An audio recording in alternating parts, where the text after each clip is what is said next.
Hi, everybody. Oh, look who I have. This is Fenway. It is time to start our new book. Our one school, one book, read together, Fenway and Hattie. I am Mrs. Moore, and I am your guest reader for Chapter 1. We will have guest readers for every chapter so that if you are unable to read at home or you miss the time, you can go back and watch it on our dojo, okay? All right, you ready? Fenway and Hattie by Victoria J. Cole. Okay, Chapter 1. As soon as we get off the elevator, I know something is wrong. Our apartment has no mat in front, the muddy boots and fake flowers are gone, and the doorway looks empty, abandoned, like nobody lives here. Who took our stuff? Intruders? Strangers? Squirrels? Squirrels? Squirrels? Fetch man opens the door and I race inside. Nose to the floor, I sniff for clues. But all I smell are food lady, fetch man, and Hattie, my own family. Fetch man, I'm thinking, might be the dad that goes fetch, and food lady might be the mom that feeds the food. That's what, because this book is in Fenway's voice. He's the author-ish, but it's his story. I rush to the eating place. Apparently, food lady is not aware that things are missing. She gives me a quick pat and then sighs like she has a big job to do. She's completely focused on a pile of boxes. Packages! My tail goes nuts. I stick my snout in the closest box and begin rooting around. But it smells boring like old teacups, not new and exciting like a package. Fenway, food lady scolds. That's human for you're in trouble. My ears drop and I back away. I was only doing my job. Packages must be inspected. What if they're hiding something dangerous? Or delicious? Fetchman smiles and kisses food lady's cheek.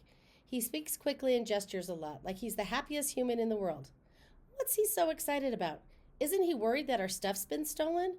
Good thing my humans have a Jack Russell Terrier on patrol. That's Fenway.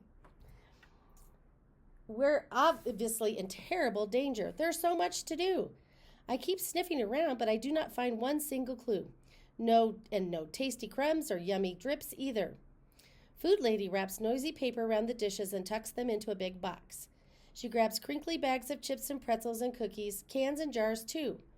Pretty soon the cabinets are cleared out. Hey, wait a minute. What are we supposed to eat? I must warn my short human. I race to her room, barking the whole way. Bad news, Hattie, we're going to starve.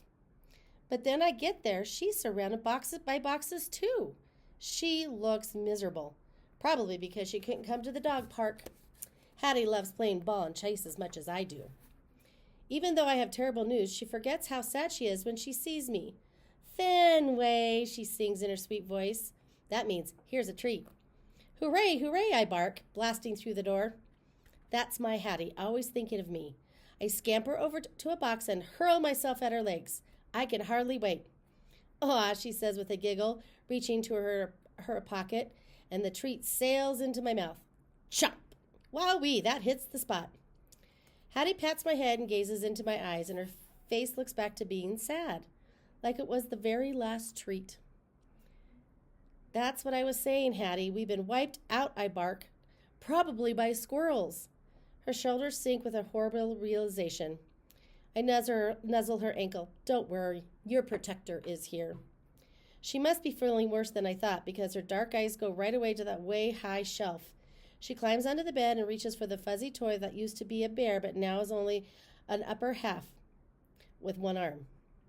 Uh-oh, that must mean something scary's happening, like stormy night with rain and boom kabooms. Hattie pulls the used-to-be bear off the high shelf, and she clutches it to her chest. She's scared. Good thing I'm here to cheer her up, and as she's stepping down, I snatch the used-to-be bear from her arms, and I zip around the bed, flying over a box. Hattie's on my tail, laughing. Hey, she says, reaching out her arms. I'm just beyond her grasp and I'm hopping through a pile of shoes when I stumble over something hard.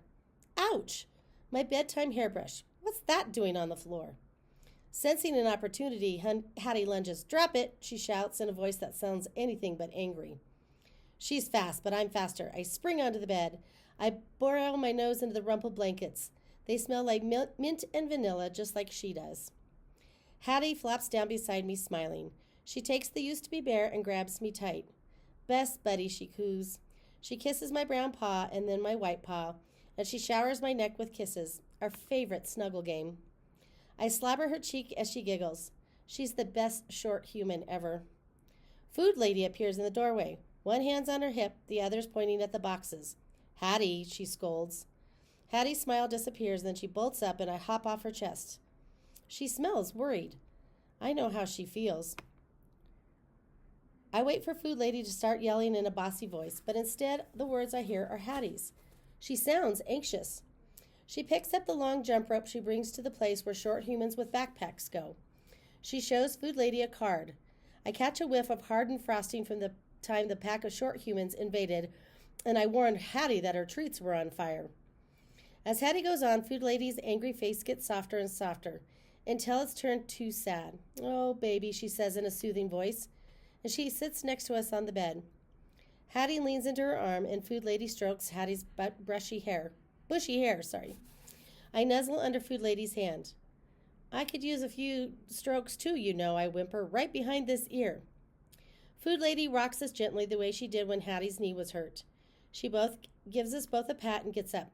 Okay, she asks. Hattie nods and sniffs a few times. Okay, she says. But I know she's still worried. Hattie's sad and scared and packing things. It reminds me of something. But what? If only I could think of it. When Food Lady's gone, Hattie tosses the jump rope into a box.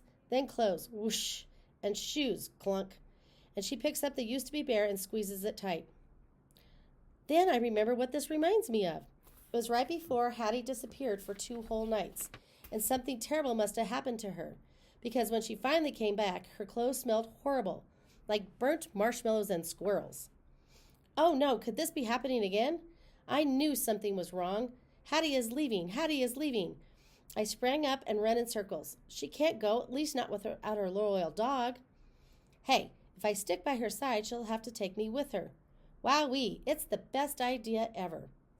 As Hattie turns from box to box, I'm on her like fur. When she closes the last one, she heads for the door and I beat her to it. She leaps over me and I chase her into the eating place. Food Lady standing at the counter licking her fingers. She looks up and holds a white bag that smells like donuts. Breakfast, she calls. Yippee, I bark, racing to Food Lady's feet.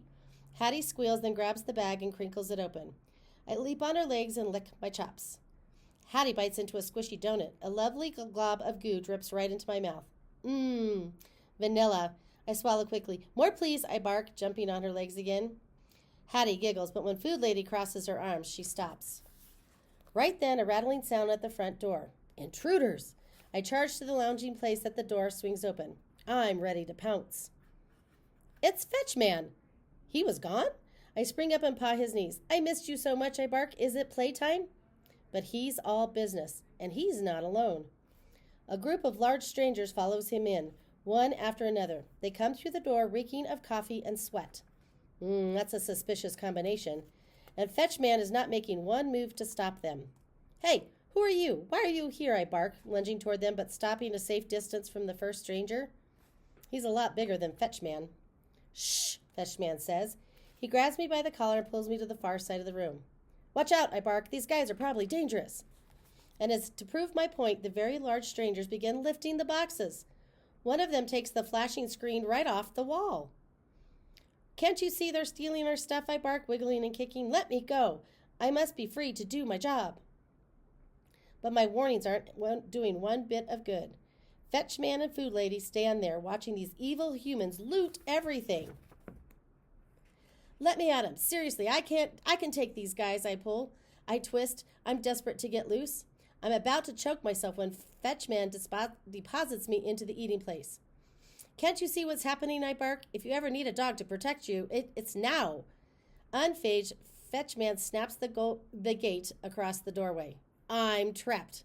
What are you doing, I bark? Are you nuts? I jump my highest, but I'm no match for the gate. I can't keep this up for long. My legs are getting tired and my bark is wearing out. Danger is happening right here in our home, and all I can do is watch. And worst of all, I got separated from Hattie when I was supposed to be sticking by her side. There goes the plan. I wonder what you think is happening in that first chapter. Put your thinking caps on. It's going to be a great story. Happy reading.